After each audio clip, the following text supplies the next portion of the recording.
Halo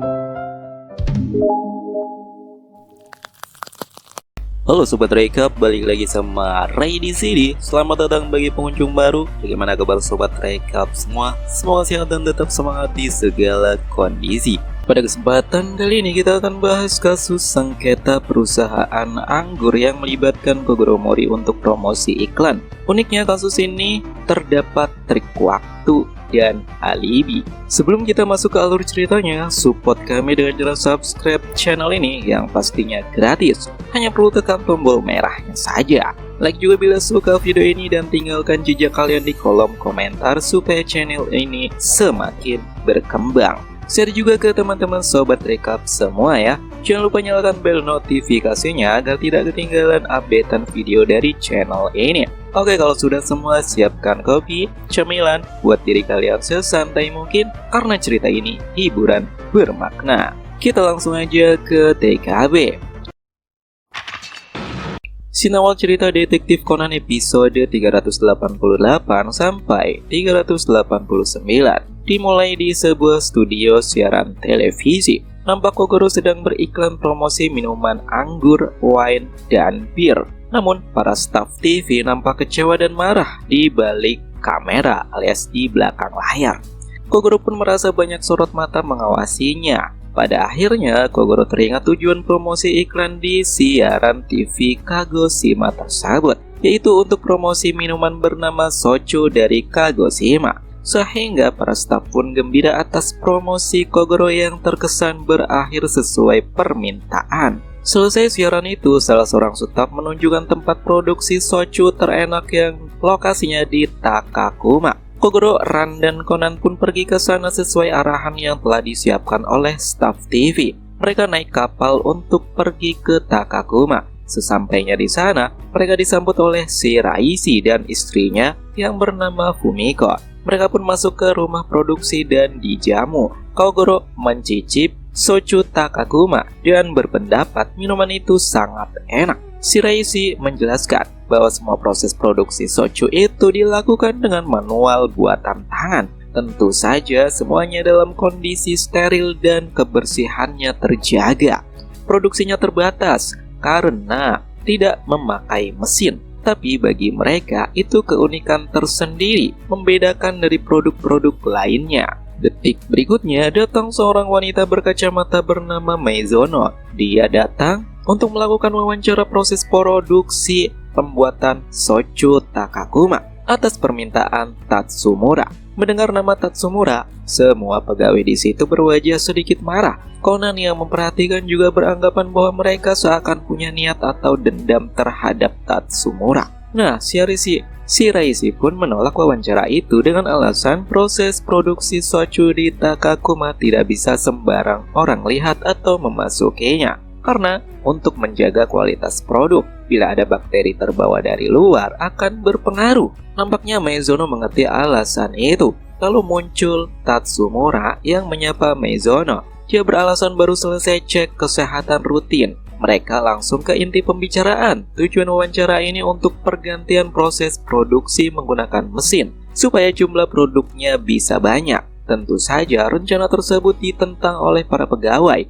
Mendengar hal itu, Meizono sedikit nampak dirinya juga kecewa dan pergi. Dia ingin mewawancarai produk soju dengan harapan adanya peningkatan kualitas, bukan perubahan produksinya. Lalu, Kogoro yang mendengar pun nampak sependapat. Kemudian Kogoro undur diri pamit pulang. Setelah keluar, Tatsumura teringat bahwa pria berkumis itu adalah detektif Kogoro Mori. Tatsumura pun mengejar Kogoro dan menawari kerjasama mempromosikan produk baru. Tatsumura tidak ragu memberi soju gratis tiap bulan bila kerjasamanya lancar. Tentu saja Kogoro yang seorang peminum berat tidak sanggup menolaknya. Untung saja Ran melototi Kogoro sehingga Kogoro nampak ragu untuk menjawabnya. Kemudian Fumiko menghampiri. Dia menawarkan diri untuk menemani berkeliling Takakuma untuk melihat kebun anggur yang mereka petik. Pada akhirnya Tatsumura mengalah. Namun dia berpesan dirinya menunggu jawaban Kogoro Mori. Scene berganti keesokan paginya ketika Kogoro dan Conan menunggu sambil menonton berita cuaca yang diramalkan akan terjadi angin kencang. Orang yang ditunggu yaitu Fumiko. Dia pun datang. Dia berkata, cuaca itu sering terjadi di sini. Akibatnya akan berasap dan debu yang terbawa dari aktivitas vulkanik Gunung Sakura akan merebak ke beberapa wilayah. Mereka pun mulai perjalanan naik mobil van. Sesampainya di puncak bukit, melihat-lihat kebun anggur, Conan bertanya kepada Fumiko, mengapa para pegawai nampak memusuhi Tatsumura? Awalnya Conan dimarahi Kogoro dan Ran karena pertanyaan itu urusan pribadi mereka. Namun Fumiko dengan senang hati menceritakan, bermula dari 15 tahun lalu, Sochu Takakuma dipasarkan oleh Tatsumura. Namun kualitasnya jauh berbeda dan kalah saing dengan produk lain. Pada akhirnya mengalami kebangkrutan. Meski demikian, ayah Shiraishi, mertua Fumiko, tidak menyerah, terus berusaha membuat soju yang bisa mengalahkan pesaing. 10 tahun kemudian, mereka berhasil membuat soju sesuai harapan dengan rasa yang luar biasa. Konsumen juga mengakuinya, dan setelah 5 tahun ini, soju Takakuma jadi terkenal. Memang benar, Tatsumura berperan penting sebagai orang yang memasarkan produk tersebut. Namun sejak mertua Fumiko tutup usia, Tatsumura mulai berencana produksi menggunakan mesin.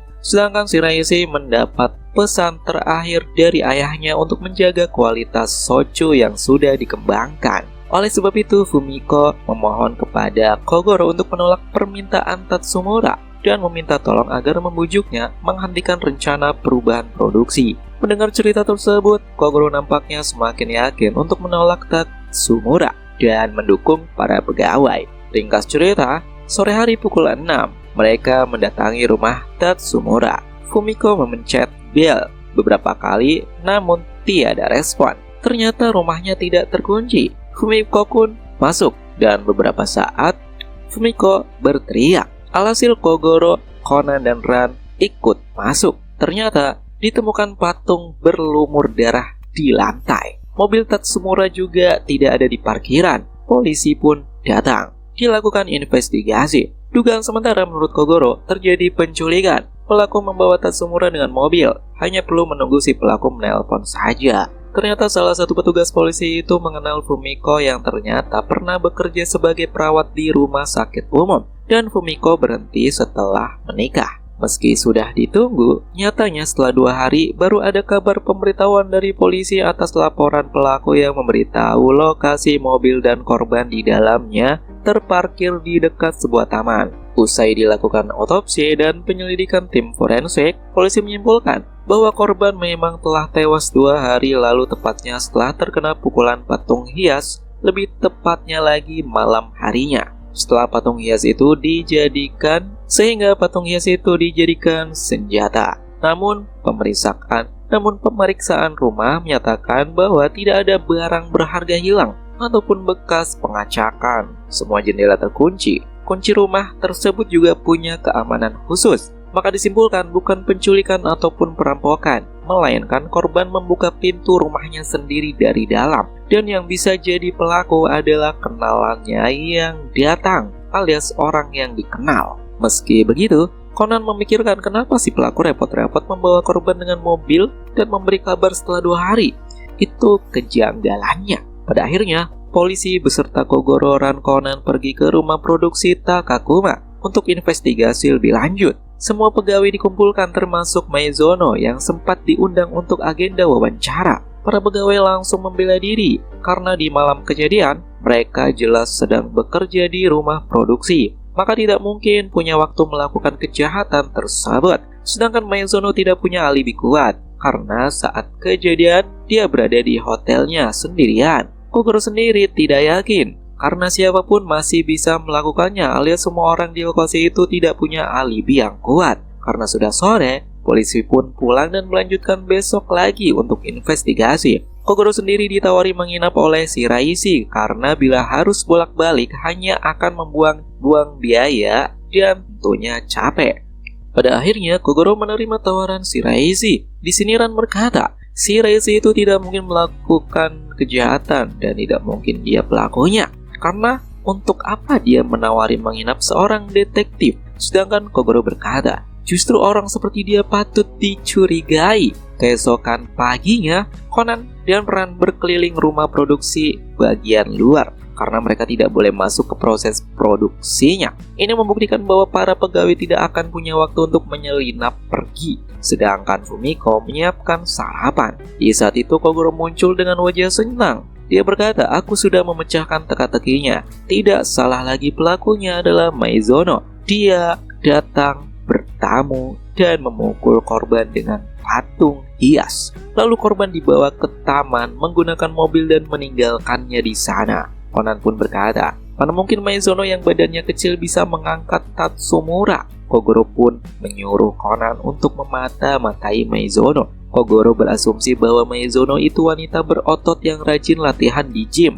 Tentu saja Ran menegur si Kogoro karena menyuruh anak kecil mengintip wanita. Akhirnya Conan pun masuk ke ruang tamu. Ia berbincang dengan seorang pegawai yang sedang istirahat sejenak. Ternyata Fumiko dan Shiraishi itu teman masa kecil. Orang tua Fumiko dulu bekerja di sana namun meninggal karena sakit. Sehingga Fumiko dirawat dan dibesarkan oleh ayah Shiraishi hingga bisa bekerja jadi perawat di sebuah rumah sakit umum. Di sini terungkap bahwa semua pegawai termasuk Tatsumura akan menjalani diagnosa kesehatan setahun satu kali oleh Fumiko.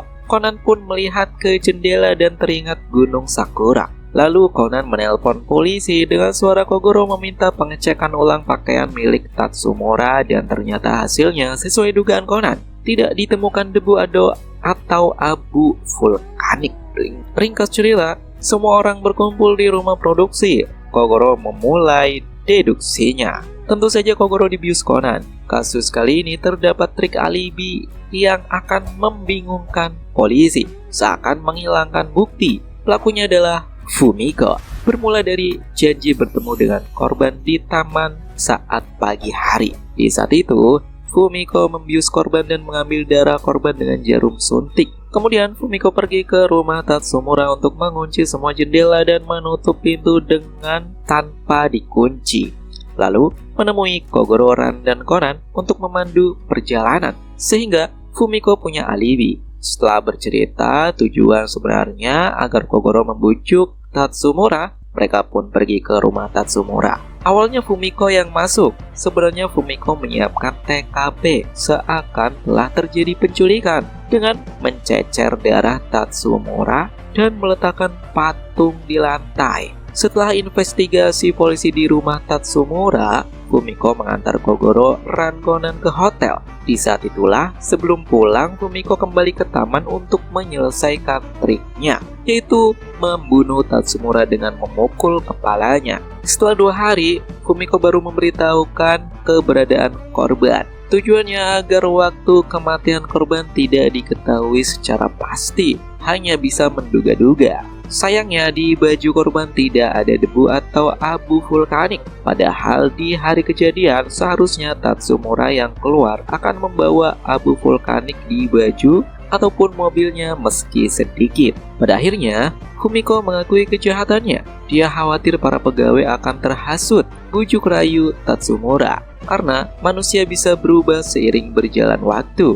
Buktinya Tatsumura sendiri telah berubah. Oleh karena itu, Fumiko terpaksa melakukan itu demi menjaga kualitas produksi soju. Kogoro berkata, tidak seharusnya menjaga sesuatu dengan menghilangkan nyawa seseorang. Semua bisa dibicarakan dengan kepala dingin. Walau demikian, Shiraishi berkata, aku akan menunggumu sampai kapanpun. Meskipun mereka nampak sedih, Fumiko harus dibawa polisi untuk menebus kejahatannya. Kasus pun ditutup.